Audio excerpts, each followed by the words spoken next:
Hello students, welcome back to my channel exam Darpan. जितने भी बच्चे क्लास 10th में हैं और 21st को इंग्लिश का पेपर देने वाले हैं, ये वीडियो उनके लिए सबसे ज्यादा इंपॉर्टेंट है। अब सबसे ज्यादा इंपॉर्टेंट क्यों है? क्योंकि मेरे पास ये इंग्लिश के पेपर का आज मैं आपको बताने वाला हूं लेटर राइटिंग का सबसे अच्छा एक ट्रिक। अगर इस ट्रिक को तुमने सीख लिया तो तुम्हारे ये एप्लीकेशन हो या लेटर हो, पूरे के पूरे 5 मार्क्स तुम क्या कर लोगे? पक्के कर लोगे। 5 मार्क्स अपने क्या कर लोगे? पक्के कर लोगे। क्योंकि मैं एक लेकर आया हूं लेटर राइटिंग के लिए सबसे शानदार और सबसे अच्छी ट्रिक। अगर तुमने इसको फॉलो कर लिया पूरा पूरा तो 5 मार्क्स पक्के हो जाएंगे। इस बात की पूरी क्या है? गारंटी है, अगर इतना तुम करते हो तो। अब देखो, ये एक पेपर था, मुझे मिला हुआ है, क्वेश्चन नंबर 4 है। इस 4 में से बोल रहा है कि attempt any one from A and B. A B में से आप कोई भी एक कर सकते हो। ये ए हो गया और ये बी हो गया। तो देखो अब करना कैसे है, कैसे करना है, तो ये आपके सामने एक पूरा का पूरा फॉर्मेट है।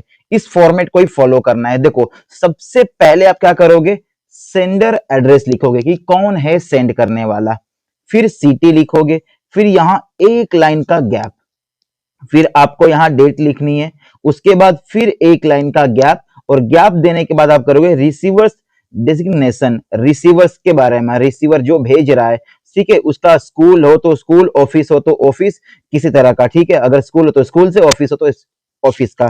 फिर उसके बाद लिखोगे सिटी, और सिटी के बाद यहां एक लाइन का फिर गैप, और जिस भी सब्जेक्ट है तुम्हारा, जो भी सब्जेक्ट है वो सब्जेक्ट लिखना है। उसके बाद देखो, रिस्पेक्टेड सर या फिर रिस्पेक्टेड मैम, आप दोनों ही लिखना। अब बात आती है कि सर इसके बाद की ये कहानी हमें समझ में नहीं आती है कि ये चीज कैसे लिखना है। तो इसके लिए एक सबसे शानदार रूल है आपके पास। अब वो रूल क्या है? देखो, टोटल इसको 3 पार्ट में आपको डिवाइड करना है, 3 पार्ट में डिवाइड कर लेना है, ठीक है। यहां तक हो गया जैसे आपका एक पार्ट, ये हो गया आपका दूसरा पार्ट, और ये हो गया तीसरा पार्ट, ये हो गया 1 पार्ट, ये हो गया 2 पार्ट, और ये हो गया 3 पार्ट, ठीक है। ये हो गया 3 पार्ट। अब इसमें लिखना क्या है पैराग्राफ के लिए? देखो, तो पैराग्राफ के लिए 3 रूल्स होते हैं। अब वो 3 रूल कौन से होते हैं? सबसे पहला, आप क्या लिखोगे? Reason for writing. इस 3 लाइन में, इस तीन लाइन में आप पहले बताओगे कि आखिर वो लेटर आप क्यों लिख रहे हो, ये 3 लाइन में, ठीक है। तो इसमें कितने वर्ड लिखने हैं आपको? ज्यादा नहीं, 40 से लेके 30 या 30 से लेके 40 तक आप लिखोगे, ठीक है। 30 से 40 लिखोगे। फिर आती है पॉइंट नंबर 2, डिटेल एक्सप्लेनेशन। जो भी आप अपनी बात कहना चाहते हो उसको डिटेल में एक्सप्लेन करो, ओके। जो भी आप लिखना चाहते हो डिटेल में एक्सप्लेनेशन। तो यहां क्या हो जाएगा? मिनिमम 50 वर्ड लिख लोगे आप। मिनिमम क्या है? 50 वर्ड लिख लोगे। लास्ट आता है, लास्ट, रिक्वेस्ट एंड ग्रेटिट्यूड। अब रिक्वेस्ट करना है उससे, रिक्वेस्ट, ये 2 लाइन में खत्म कर लोगे। मिनिमम इसको लगेगा 30 वर्ड, ठीक है। तो सबसे पहले वाले में क्या लिखोगे? Reason for writing.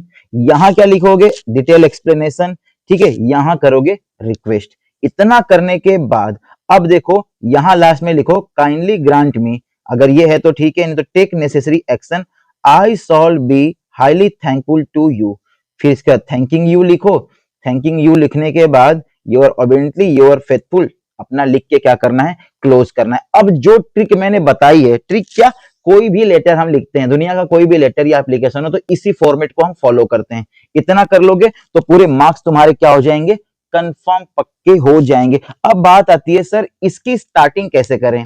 स्टार्टिंग देख लो आप किस किस से कर सकते हो। Example, I beg to state that, इससे स्टार्टिंग करना या तो इससे स्टार्टिंग करना, I would like to inform you that. ये दोनों में से कोई एक याद कर लेना, इससे ही स्टार्टिंग करनी है। अब बात आती है सर एंडिंग कैसे करूं?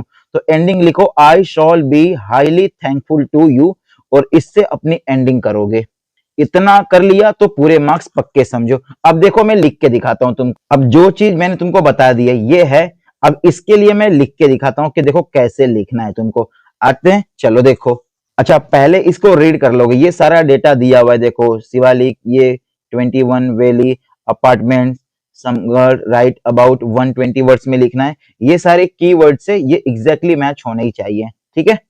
अब देखो फॉर्मेट के अकॉर्डिंग सबसे पहले एड्रेस, किसका एड्रेस, जो भेज रहा है। मैंने लिखा 21 वैली अपार्टमेंट शामबाग, यहां लिख लिया, एक लाइन का गैप दिया है। अब जो डेट है, जिस डेट को आप लिख रहे हो 19 फरवरी 2026, आज 19 तारीख है इसलिए मैंने 19 लिखा है। फिर अब जो रिसीवर है उसका द म्युनिसिपल काउंसलर सामगढ़ मेरठ, ये लिख लिया मैंने। इसके बाद बात आती है सब्जेक्ट की, जो भी अपना सब्जेक्ट है। देखो request for creating and maintaining public libraries as reading zones, इतना हो गया। इसके बाद मैंने बोला कि सर, रिस्पेक्टेड सर और मैडम लिखो। और ये पहले के 3 लाइन में मैंने क्या बोला था, सिर्फ और सिर्फ तुम ये लिखो रीजन फॉर राइटिंग, क्या रीजन है लिखने का, क्या रीजन है इसको लिखने का। तो यहां लिखा देखो, I beg to state that reading habits among school children are declining rapidly, यहां तक हो गया। इसके बाद लिखा है as a result their communication skill and overall personality development are being adversely affected. Excessive use of mobile phones and lack of access of quality reading space have worsened two situations, यहां तक लिख लिया। अब इसके बाद ये 2 line में क्या बोला है मैंने, अच्छे से आप क्या कर देना, एक्सप्लेन कर देना अपनी बात को, ठीक है, अच्छे से एक्सप्लेन कर लेना। एक्सप्लेन करने के बाद अब यहां क्या करना है, 2 लाइन में मैंने बोला है कि सिर्फ और सिर्फ क्या कर लोगे आप, रिक्वेस्ट करोगे उससे। रिक्वेस्ट कर लिया, यहां देखो community members can support his initiative by donating books, ठीक है, एंड स्प्रेडिंग, ये सारा लिख लिया, रिक्वेस्ट कर लिया। रिक्वेस्ट करने के बाद यहां लिखा kindly consider this request, I shall be highly thankful to you, last में इससे क्लोज किया। क्लोज करने के बाद थैंकिंग यू, और थैंकिंग यू के बाद यहाँ कॉर्नर में आप क्या लिखते हो, योर फेथफुली शिव गुप्ता, और ये हो जाता है पूरा कंप्लीट। इस फॉर्मेट को फॉलो करोगे तो पूरे के पूरे 5 मार्क्स आ जाएंगे तुम्हारे, ठीक है, क्योंकि मार्किंग डिवाइड होती है, एक तो फॉर्मेट के 2 मार्क्स हो गए, ठीक है, लास्ट में एंडिंग आपने कैसे की है 1 मार्क्स, और फिर स्टार्टिंग कैसे की है और एड्रेस वगैरह कैसे लिखा है उसके 2 मार्क्स हो जाते हैं, ठीक है। तो यही फॉर्मेट आपको फॉलो करना है, गारंटी कहता हूं कि पूरे मार्क्स आ जाएंगे, लेटर में एक भी नंबर नहीं कटेंगे।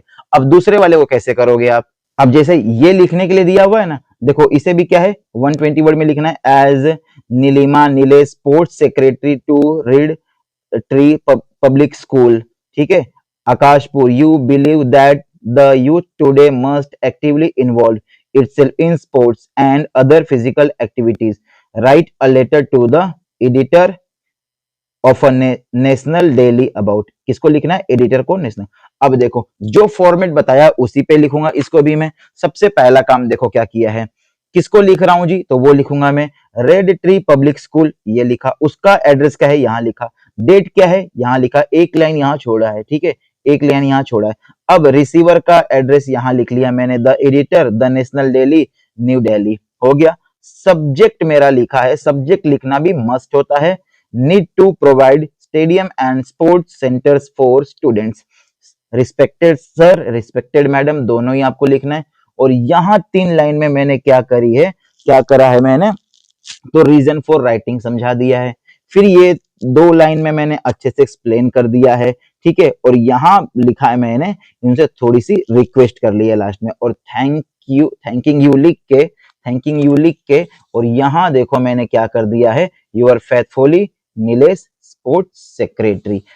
आई बात समझ में, ऐसे ही लिखना है, ऐसे फॉलो करोगे तो एक चीज ये हो जाएगी कि तुम्हें कंफ्यूजन नहीं होगी कि लिखना क्या होता है। सबसे बड़ी प्रॉब्लम होती है बच्चों को कि लिखना क्या है, तो आज के बाद उम्मीद करता हूं कि तुमको ये प्रॉब्लम नहीं आएगी कि सर लिखना कैसे है। आया समझ में, जैसे मैंने बोला है ऐसे ही फॉलो करना, एग्जाम में मजा आ जाएगा, ठीक है। अगर वीडियो पसंद आई हो तो लाइक और चैनल को सब्सक्राइब जरूर कर देना। मिलते हैं ऐसे हम अगली वीडियो में, तब तक के लिए धन्यवाद।